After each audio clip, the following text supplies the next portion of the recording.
On this video, I'm going to give you a few different reasons I would generate more power with that right cross. Believe you and me, I know, because the right cross, back when I was boxing in my career, it used to be one of my favourite punches. If you're new to my channel, my name's Stuart Hall. I'm a former British, Commonwealth, Intercontinental and IBF Bantamweight World Champion. I had over 100 amateur fights. I didn't win them all, probably lost about 40. But that doesn't matter. It just shows you when you're down, you get back up and you keep going. Stay at the end of this video because I'm going to give you a big top tip at the end how to become British, Commonwealth, IBF World Bantamweight Champion like myself. That tip helped me towards winning all them titles. Weight transfer. How do you expect to generate any power if you don't transfer your weight? So you want to be driving, transferring your weight from your back foot to your front foot. Driving through on impact, rotating them hips. Number 2, rotate your shoulders and your hips in direction of the punch. Because you're not just going to throw a punch like this without turning your body, are you? You want to be rotating to generate that power and get that extra oomph on the shot. So you want to be rotating when you're throwing that punch. You want to be rotating them hips and shoulders in line, in direction of the punch, like this. To generate that extra power, use your core. You've got to engage that core to generate any power of the point, especially the right hand. Because you're thinking, you're shotting that right hand, turning, you're getting a bit of power. You've got to stay relaxed. But you've got to engage that core. So you engage that core, I don't mean tense up, I just mean I'm tensed a little bit now, engaging that core. I'm engaging that core, driving it through with the power. So that's relaxed, totally relaxed, turning.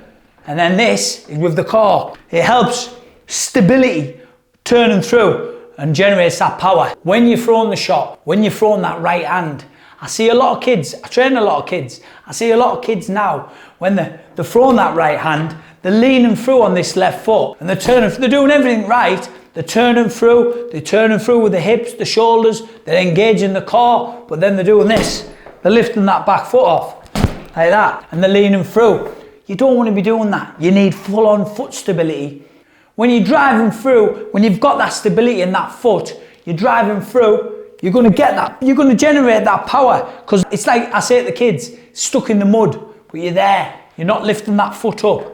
You've got a solid base. I always say you need that solid base. So you've got everything, you've got your core engaged, you've got your shoulders turning through with your hips, and you've got your foot there. Bam! I mean, look at that for power. The last and the most formal. Listen, Floyd Mayweather, I've heard him telling someone about this. When you're throwing that punch, you've done everything. You've got your core, I've told everything, you've got your foot there, everything's right for the power. You're turning through, you're throwing. But what's the thing what a lot of people won't do?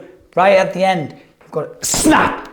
You need that snap, you need that speed right at the end of everything. You're doing everything right. You know, I'll give you all them little tips. What you're going to do, you're going to fully extend your arm, but snap it out at the end for power. Just like that. Snap it. Make sure it's snapped right out at the end. Once you have a stable core, you can transfer power from your lower body to your punches. So the best thing you need to do is do things like the plank. You want to shot a big, good right hand, let alone any punch, but especially that right cross, you need a strong core. So get doing the plank. You can do squats, you can do lunges. And what do squats and lunges do? They help strengthen them legs. And when you've got strong legs, you're going to be able to transfer that weight a lot easier. It's going to help maximize the power. You can do squat jumps, you can do medicine ball throws, you can do all different type of training for explosive power. Plyometrics, they train your muscles to generate force quickly, and that's exactly what you need to generate that power with that right cross.